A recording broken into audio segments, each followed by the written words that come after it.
Hello and welcome back to my channel. Yes, it's midweek, and if you're a subscriber, you know what's happening today. So before we kick off, hit pause, go and grab yourself a drink, come back, get comfortable, hit play, and let's have a drink together.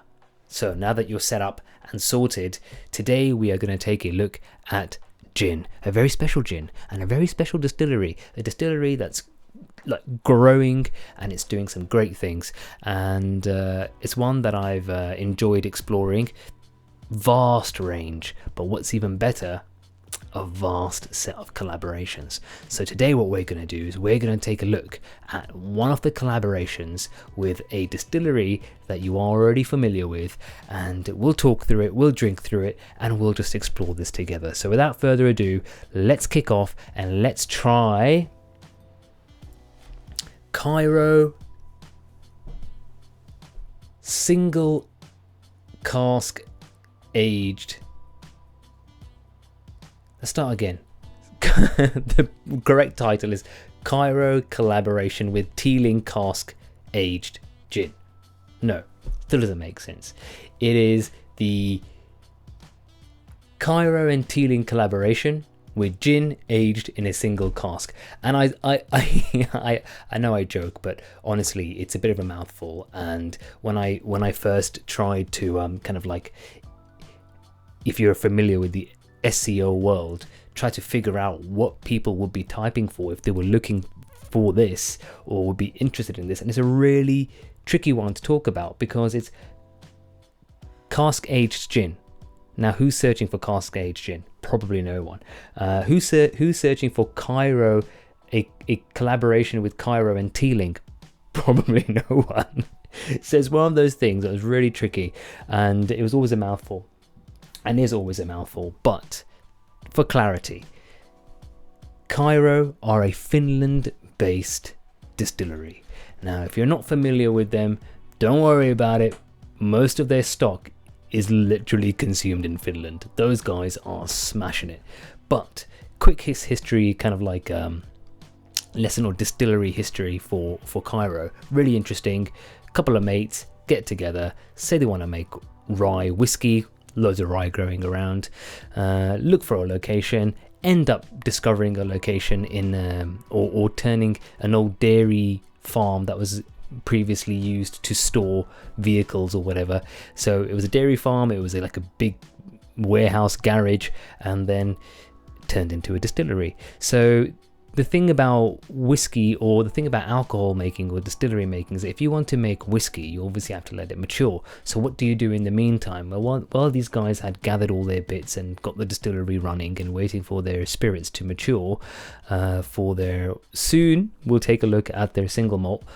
In the meantime, like lots of distilleries do, they tend to make things that you can turn over quickly, and that tends to be gin and rum in most cases. So what these guys have done, have inadvertently, in their with their passion for rye whiskey, have stumbled across this kind of like formula of producing really, really, really, really good gin, and that is an understatement. Their gin is very good. It's award-winning across the range. They're always selling out, very tricky to get a hold of. There is small batch, so it comes out in small batches, and it's available when it's available. Most of it gets consumed in Finland, and then when it eventually comes over to the UK, some of us don't know about it, so the demand isn't high. But I'm trying to change that. So I'm a big advocate of Kyro. If they're listening to this or watching this, hey guys, you're doing a good job, and let's talk. But today we're taking a look at what they've done behind the scenes with Teeling. Kyro have sat down with the guys at Teeling and come up with a really good collaboration.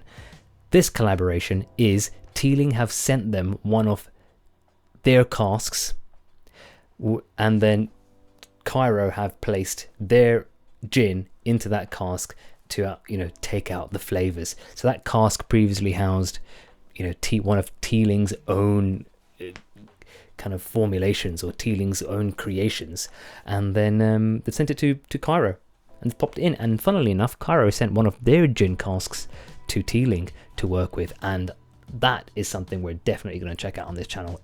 The result of that is amazing, and maybe I'll do it next week. However, The result we have here, or what we have here in this particular bottle, is gin that has been created by Kyro in Finland using Guinness. Yes, you heard me right. Good old Irish Guinness. And blackberries. So they've taken those two ingredients, obviously the various other ingredients that make up gin, but these two are kind of like the major kind of showstoppers. They've created their own gin, their clear liquid of gin, and then placed it into that cask, and that cask has then imparted its flavour and colours and whatever onto the gin. So that's how it came about, but how does it taste? So let's do this. Let's just grab a taste. I love that sound. Here we go. I love these bottles as well. Oopsie daisy, there we go. Let's do this. Good serving there, Nitin. So, here you go. Pale. It's a pale gin. Pale amber gin. Or pale coloured gin. Pale yellow gin. It's a pale gin. And I don't mind it. You know, if you remember my previous videos, I was like, hey, the whiskey is too pale. It's not that it was too pale, it's just that I was expecting a different colour. Now with gin, obviously you don't expect gin to have a colour, but this is obviously a result of the aging in a single cask. So, let's take a look, let's have a sniff. Wow. On the nose, obviously you get that initial juniper hit. You know, that's gin, you get that, that's standard. But there's something else lying underneath. There's something sweet, earthy and woody.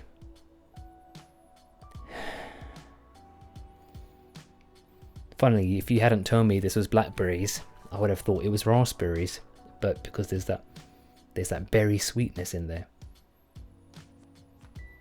But it's very nice. It's very perfumey, very aromatic. But again, you do know it's a gin when you whiff it. When you look at it, you might think it's a whiskey, but when you take a good whiff, it's gin. And it's pretty hard to kind of...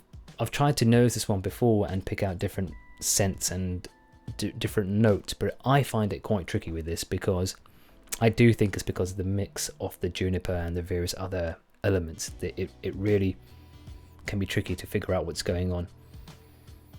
But it does have that alcohol edge. So when you first smell it, you might think, and it might sound really...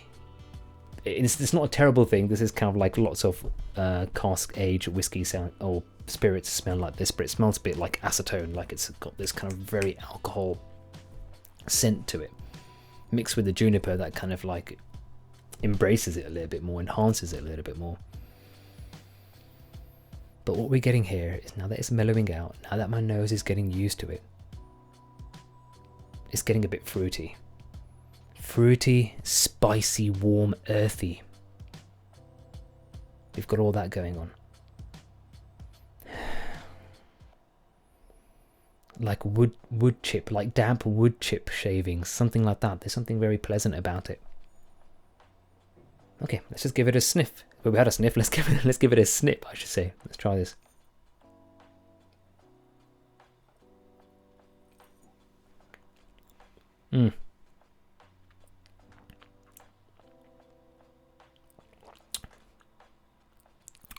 Whew. That'll wake up your senses. At 42%, it's not the strongest thing, but it does pack a wallop. Really, it does. Super warm. You can feel it running down your chest. You can definitely feel it on your tongue. It's lots of juniper punch. It's peppery. It's spicy. It leaves your mouth kind of coated, slick, and kind of like it's almost instigated a kind of saliva reaction. Like it's got me. My tongue is nice and wet. It really kicked off a reaction, and the thing is, it's pleasant.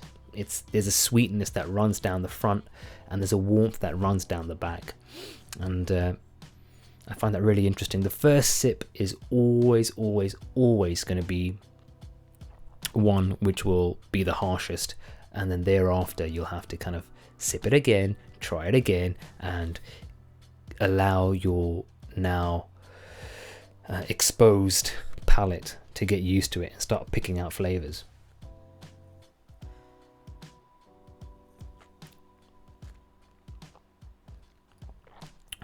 Yeah, it's getting better. Very easy to drink, although I wouldn't recommend trying it like this, sipping it like this.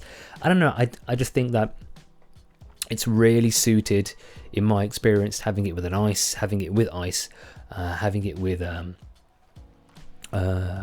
ginger ale, a good quality ginger ale, really goes well with this, because the warmth of the ginger and the warmth and sweetness, all those sugars, go really well with the spicy notes of this. A lot of times we tend to go for just a basic gin and tonic. This is definitely sippable, but on ice, and that's what I'm going to do a little bit later on. I'm going to show you how I enjoy it with ice. But generally, you've got this. It's very different on the palate than it is on the nose. And I know when I've given this to family and friends, and they've kind of taken a whiff, they've gone, "Oh, I'm not too sure." And I'm like, "Look, just try it. Have it on ice. Have it how I serve it, and you're really going to enjoy it." So the more I drink this, the more I get that kind of like slick Guinness warmth and thickness and malty richness.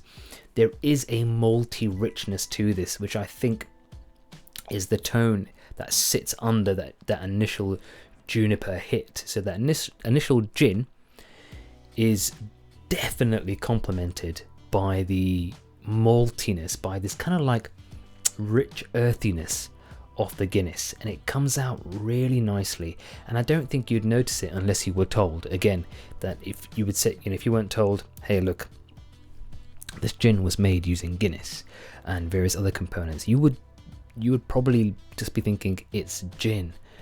But when you give it some time, let it air, let it mellow out a bit, let it warm in your hand, taking a couple of sips, the layers start to come through. And the more you get into tastings, you'll find that your palate will react differently. The way that the spirit coats the tongue will be different too.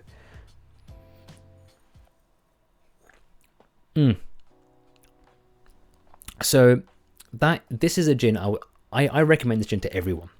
It's one of those gins, it's kind of like a hidden gem. If you haven't had it before, or you've had it and you've had a not so great experience, I would highly recommend you revisit it, because this gin will keep on giving. It packs a punch, it delivers bags of flavor, and it's got this really good story behind it, and it's a collaboration with two of the best young or up and coming distilleries you can come across. Now, what I'm going to do is I'm going to try doing this. I've not done this before, as in on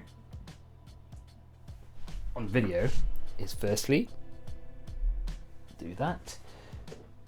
This is my actual whiskey glass. This is hello. This is my whiskey glass, again from Così Tablini. It's Italian crystal and pewter, handmade in Italy. It's on the website, and once I discovered these, I was like, why would you want anything else? And they come in various sizes, but this is my go-to whiskey tumbler, or tumbler for my kind of ice drinks and or sipping drinks. You can notice the match marks here. This is kind of like equivalent to a what is it called again? Not the I've got match marks stuck in my head, but the marks they use to verify gold and silver and things like that. Now, what I'm going to do is I'm going to try this. So I've tried to set this up and stop everything from melting. So please excuse me if this comes across really odd. So I'm going to put together a quick drink. And I suggest you do this too. So some ice. This is usually my suggestion when I have this. Some fruit. So I've got a blackberry and a raspberry. I'm going to put a bit more blackberry in there. And that should be enough. Now, this is what I've done.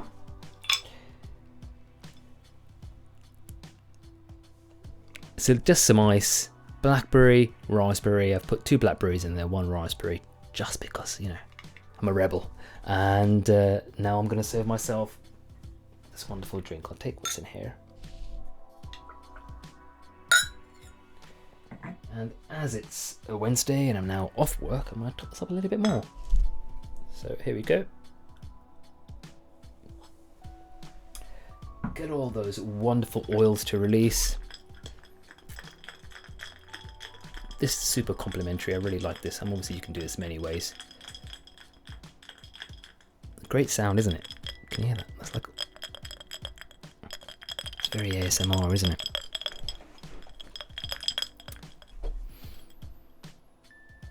Oh, completely changes. Now it's become sweeter. You can smell the sweetness. That juniper punch, it's been taken down by half. Like it's just that initial juniper punch, that acetone, that kind of super ethanol-y alcohol kind of edge, that's been taken down. Obviously we've diluted it, but it's then been replaced with a sweet kind of ginger root flavor. It's very, very nice, very sweet, very aromatic, not overbearing.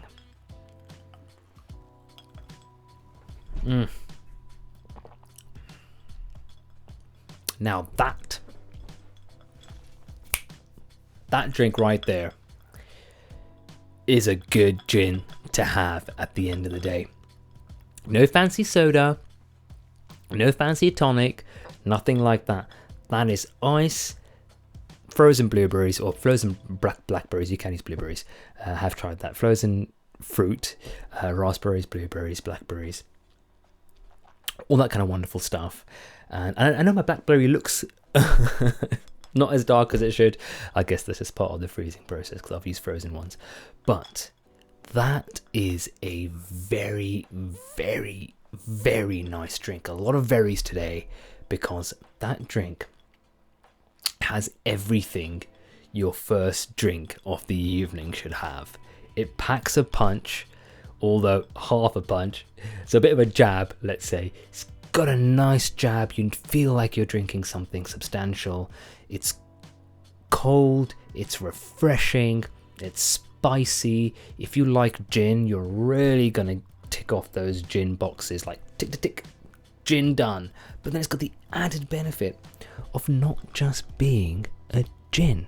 It's been aged in a cask that had whiskey. So it's got those earthy, woody, cask notes to them. And considering that cask had previously matured a different spirit in it, it's definitely imparted characteristics onto this that are almost hard to describe. It's ethereal. The flavor profile in this particular drink, how I like to drink it, has gone from being alcoholic, you could say like an alcoholic drink, to something that's just nice. It's pleasant, it's tasty, it's substantial. You're gonna get that alcoholic vibe from it. It looks great.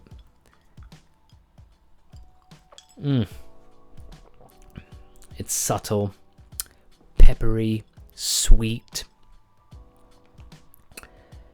There's something creamy about it.